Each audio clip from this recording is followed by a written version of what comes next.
Agora eu passo a palavra a Márcia Lima. Ela é socióloga pela Universidade Federal do Rio de Janeiro, mestre e doutora em Sociologia pela UFRJ. Atualmente ela é professora, doutora do Departamento de Sociologia da Universidade de São Paulo, é pesquisadora sênior do SEBRAP e também do Centro de Estudos da Metrópole. Por favor, professora, você tem 20 minutos. Fica à vontade.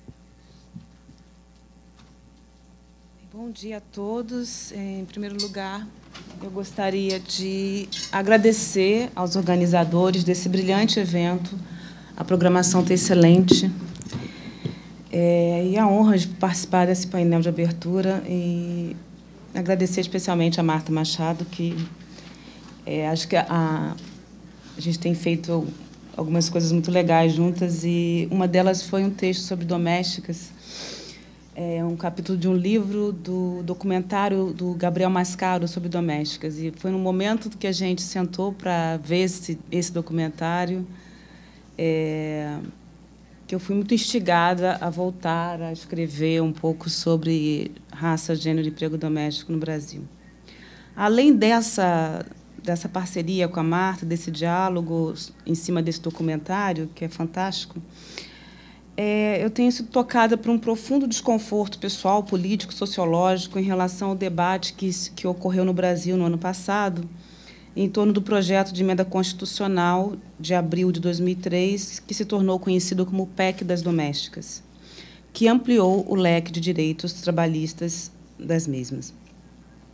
Esta emenda constitucional passou a incluir como direito dos trabalhadores no serviço doméstico, conforme o documento do Ministério do Trabalho identifica: uma relação de emprego protegida contra despedida arbitrária ou sem justa causa, seguro-desemprego, FGTS, remuneração do trabalho noturno superior ao diurno, salário família, jornada de trabalho, remuneração do trabalho extraordinário, redução dos riscos inerentes ao trabalho, assistência aos filhos e dependentes, reconhecimento das convenções e acordos coletivos, seguro contra acidente de trabalho, isonomia salarial, e proibir que qualquer discriminação, proibição de qualquer trabalho noturno perigoso ou insalubre ao menor de 18 anos.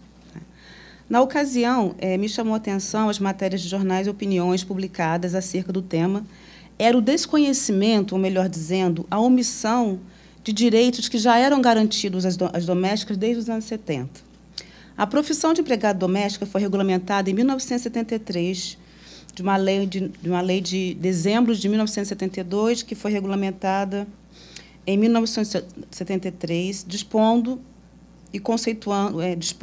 sobre o conceito de emprego doméstico e atribuindo desde então o direito à carteira de trabalho assinada e à contribuição previdenciária. Citando o documento: considera-se emprego doméstico aquele maior de 18 anos que presta serviços de natureza contínua, frequente, constante e de finalidade não lucrativa à pessoa ou à família no âmbito residencial destas. Assim, o traço diferenciador do emprego doméstico é o caráter não econômico da atividade exercida no âmbito residencial do empregador.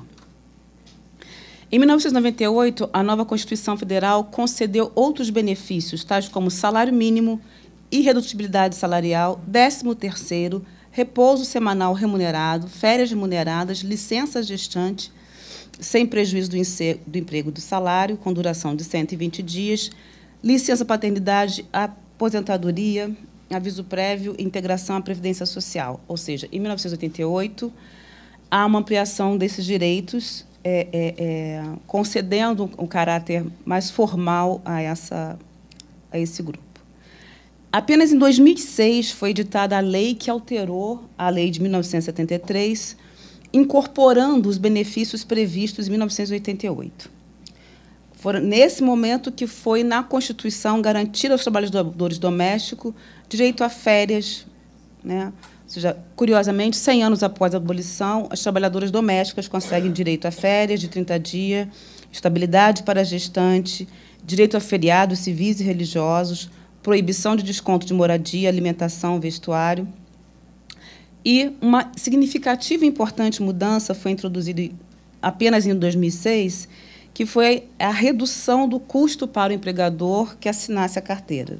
Então, poderia reduzir do imposto de renda à pessoa física 12% do valor do recolhimento referente a um salário mínimo mensal de um empregado doméstico, incluindo as parcelas do 13º e das férias.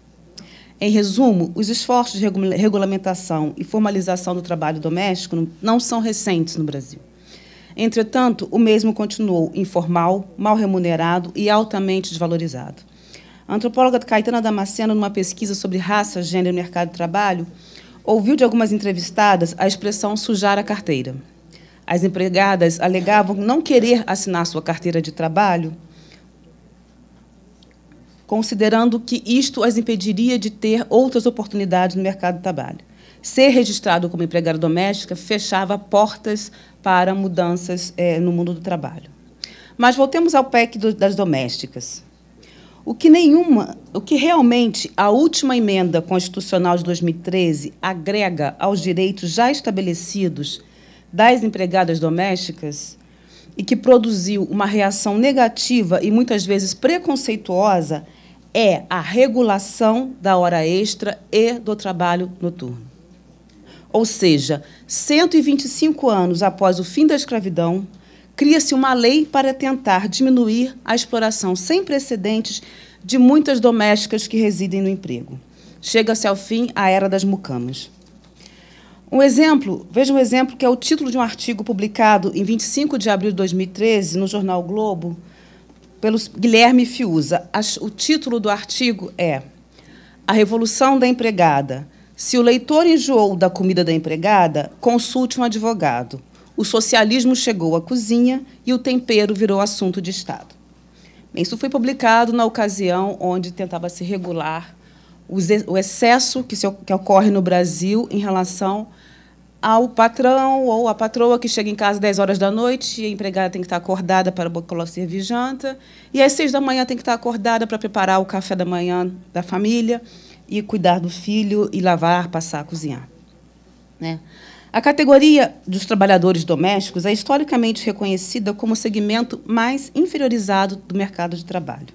Nele, agregam-se pessoas com pouca instrução formal, são mal remuneradas e, principalmente, trabalhadores informais sem carteira de trabalho assinada ou sem contribuição previdenciária. Né? Bem, eu já falei um pouco aqui desse histórico, né, que eu acho que como que se constituiu, né, a ausência de direitos ao emprego doméstico no Brasil. Eu vou rapidamente passar por essa agenda, porque é uma primeira reflexão minha sobre esses dados, e eu fiquei pensando um pouco, vou apresentar um pouco o perfil por sexo, raça, escolaridade, as variáveis que são importantes para entender isso, como distribuição regional, né? O emprego doméstico metropolitano é muito diferente do emprego doméstico rural, a renda, a formalização está cortada por vários desses fatores. Né? Então, primeiro vou apresentar um perfil do emprego doméstico, depois como o emprego doméstico está localizado dentro do mercado de trabalho. E vou falar brevemente de algumas mudanças que eu detectei. É uma primeira leitura minha dos dados, então eu estou partilhando aqui um resultado recente de pesquisa. Então, o perfil do serviço doméstico. Né? A primeira coisa, eu tenho que voltar aqui. Tá. É importante chamar a atenção o que a gente chama de serviço doméstico no Brasil. Os dados são da Pesquisa Nacional de Amostra por Domicílios, de 2002 a 2012. Eu olhei as mudanças nessa última década, ou a não mudança. Bem, considera-se trabalhadores dos serviços domésticos: caseiros, empregados domésticos nos serviços gerais, arrumador, faxineiro, diarista, faxineiro no serviço doméstico e arrumador no serviço doméstico. Né? Então, trabalhadores no serviço doméstico inclui esse conjunto de ocupações. Tá? Rapidamente, o perfil desse grupo. Bem, ele é majoritariamente feminino. Né? Ele, ao longo, a gente pode ver que não há mudanças significativas nos 10 anos, mas, em termos absolutos, tem um crescimento de 7% da participação de homens nesse grupo. Né? Olhando em termos de números absolutos. Por que eu estou pensando nos números absolutos? Porque o emprego doméstico ele diminui o número absoluto de pessoas nessa ocupação. Então, não é só... Às vezes, você tem uma queda relativa, mas tem um crescimento absoluto. No caso do emprego doméstico, tem tido uma redução do número de pessoas nesta ocupação. Em 2002, nós tínhamos 5.520.421 trabalhadores domésticos e nós temos em 2012, tínhamos 5.239.867 empregados domésticos, é uma queda de quase 300 mil postos nessa ocupação. Né? E eu já estou falando demais. Bem, aqui eu vou tentar fazer a composição racial. A composição racial é um dado que você tem que olhar sempre considerando o tamanho do grupo na população. Porque, se você tem uma população de 80% de negros ou 80% de mulheres, obviamente que o dado na composição vai aparecer. Né? Então, o que eu fiz? Nós temos aqui, esse dado é a proporção da população branca na população. Né? Ao longo desses 10 anos, a gente vê uma pequena diminuição da população branca, né? E aqui a gente tem a população, a proporção de domésticas brancas. Domésticos, né? Na verdade, pode falar domésticas, porque é 94%. Né? Então, a gente vê que tem uma subrepresentação desse grupo, considerando que nós temos 50% da população branca, caiu para 49,7% da população, ela tem uma participação... Essa diferença aqui é a diferença entre o tamanho do grupo e a representação do grupo no emprego doméstico. A população preta, né, considerada preta, tem um crescimento, chega a quase 10% da população, e agora a gente vê a população de domésticas pretas, é superior à média da população. E, por fim, nós temos a população parda, que é a composição pretos e pardos, que nós chamamos de negros. Nós temos aqui a composição da população parda brasileira e a população parda no serviço doméstico, que seria essa última linha aqui. Então, o que a gente vê nesse dado é uma sobre-representação de pretos e pardos no serviço doméstico.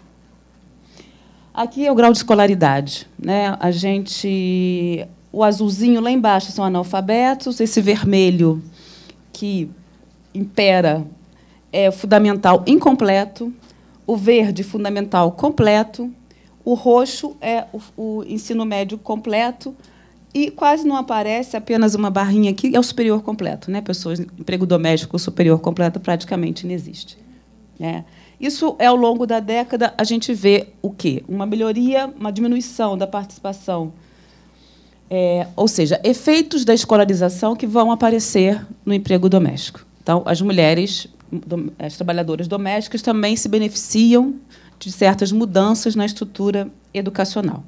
Embora, nós vamos ver no gráfico seguinte, eu selecionei 2 anos. 2012, os 2 primeiras barras, é o emprego doméstico e a população em geral. Ou seja, eu estou tentando comparar se há mudanças entre o perfil de escolaridade da doméstica em relação à população em geral, em 2002 e em 2012.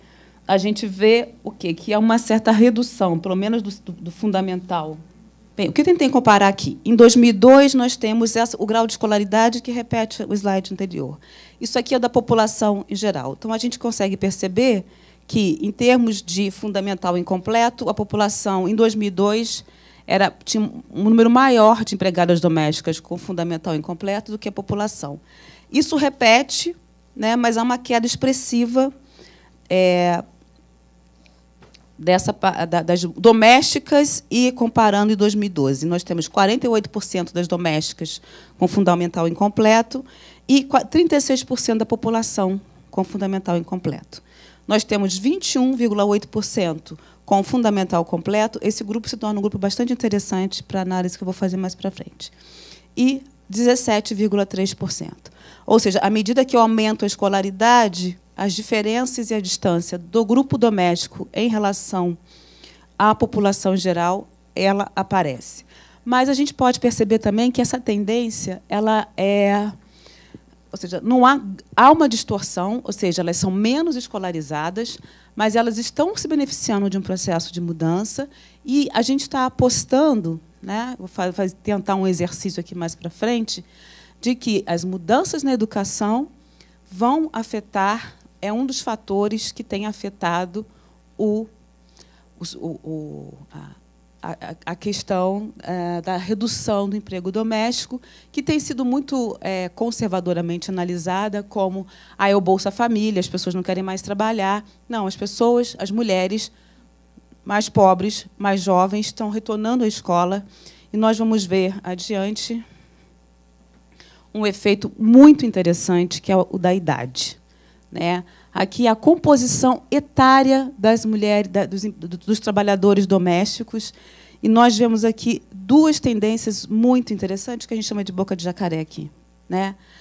Essa linha vermelha diz respeito a trabalhadoras domésticas de entre 20 e 29 anos, e essa linha azul aqui, essa primeira linha azul, são as trabalhadoras domésticas de 10 a 19 anos, né? O que a gente percebe é uma queda muito significativa das trabalhadoras domésticas na faixa de 20 a 29 anos. Elas vão cair, 26% do grupo tinha essa faixa etária, vai passar a ter 14%. E, do outro lado, as mais velhas, né, continuam subindo, né, aqui de 41 a 64 anos e de 30 a 40 anos. O que esse gráfico nos mostra? Para as mais velhas, não existe uma abertura de oportunidades com as transformações recentes, mas os grupos mais jovens estão conseguindo sair do emprego doméstico. Aqui eu mudei o gráfico só para a gente ver o efeito da idade, tá? Eu transformei a pergunta. Ao invés de olhar a composição etária, eu estou olhando o percentual de trabalhadoras domésticas em cada grupo etário, tá? Então, entre 10 e 19 anos, o que a gente tem aqui? Em 2002, 7% desse grupo de 10 a 19 anos era empregado doméstico. Em 2012, ele vem para 3%. Ou seja, esse grupo aqui é o grupo onde tem maior transformação, seguido desse grupo de 20 a 29 anos. O que a gente percebe? À medida que a gente vai olhando os grupos etários, as diferenças entre os anos vão sumindo. O que quer dizer? Que, para quem está no emprego doméstico acima de 41 anos, não há mudança no tempo. Ou seja, são mais velhas, portanto, esse grupo permanecerá no emprego doméstico. Já estou estourando meu tempo, como sempre. Bem, eu vou passar rapidamente por essas questões. Bem, como é que o emprego doméstico houve mudanças muito significativas no mercado de trabalho no Brasil? Essas mudanças afetaram o emprego doméstico, né? O que a gente vai ver aqui é essa linha vermelha é o número absoluto, né? São 5 milhões de empregos domésticos, e aqui a proporção. O que significa esse número absoluto aqui no total de empregos no Brasil, né? No total de pessoas ocupadas. Então, aqui a gente tem o número absoluto, a gente tem essa linha aqui, que dá um pico aqui, volta a cair. Então, a gente tem hoje 5 milhões e 200 mil pessoas. A linha azul é a proporção do que representa o emprego doméstico no mercado de trabalho. Então, teve uma queda, principalmente nos últimos anos, aqui, de 2008 para cá, é que começou essa significativa queda da participação do emprego doméstico na composição do total de empregados no Brasil. Bem, aqui o que a gente vê bem interessante é a taxa de formalização do emprego da média nacional, ou seja, o Brasil tem hoje 61% dos trabalhadores formais. No emprego doméstico, esse número é de 37%, e ele também teve uma mudança significativa desde 2008. Ele vem numa linha quase reta até aqui, e hoje nós temos apenas 37% de formalização do emprego doméstico, comparado a 61% do mercado de trabalho em geral. Correndo, que não vai dar tempo. Bem, eu vou... A renda, né? Formal e informal, isso aqui é importante observar que essa discussão da formalidade ela é importante, porque aqui a gente consegue identificar justamente... Eu deflacionei a renda, então, ao longo do tempo, esse valor aqui é a valorização do salário mínimo, da renda, ela está deflacionada. E aqui a gente vê uma distância muito significativa no salário dos trabalhadores formais e dos trabalhadores informais, todos domésticos aqui. Tá? Então, há um efeito significativo da formalização na renda e nas condições de trabalho das domésticas. Eu não vou ter tempo de encerrar, eu só vou passar aqui rapidamente. O que eu fiz foi um exercício, né, que eu achei interessante. Eu fiz uma análise de cluster, que é justamente tentar identificar a heterogeneidade do emprego doméstico. Quem compõe o emprego doméstico hoje, dadas as características de idade, educação, local de moradia, rendimento e composição racial. Nós, no análise de cluster, identificamos 3 grupos. Né? O primeiro grupo ele é mais vulnerável porque ele é menos educado, mais jovem, não estão nas metrópoles, estão menos presentes no Sudeste, tem uma maior participação dos negros, com menores taxas de formalização e menor rendimento. Né? O que eu estou tentando captar aqui é uma heterogeneidade do próprio emprego doméstico. Um segundo grupo é um grupo mais metropolitano, onde prevalece trabalhadoras brancas, mais formalizado, mais presente no Sudeste, menos jovem, de maior rendimento e maior formalização. Então, esse grupo aqui, né, é um grupo que são mais velhas, mais brancas, estão mais estabelecidas, né, no mercado formal e metropolitano como domésticas.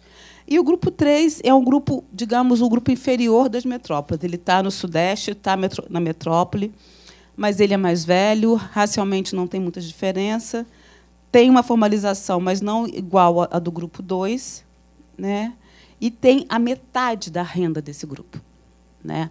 Então, eu encerro aqui pedindo desculpas, como sempre eu estouro o tempo.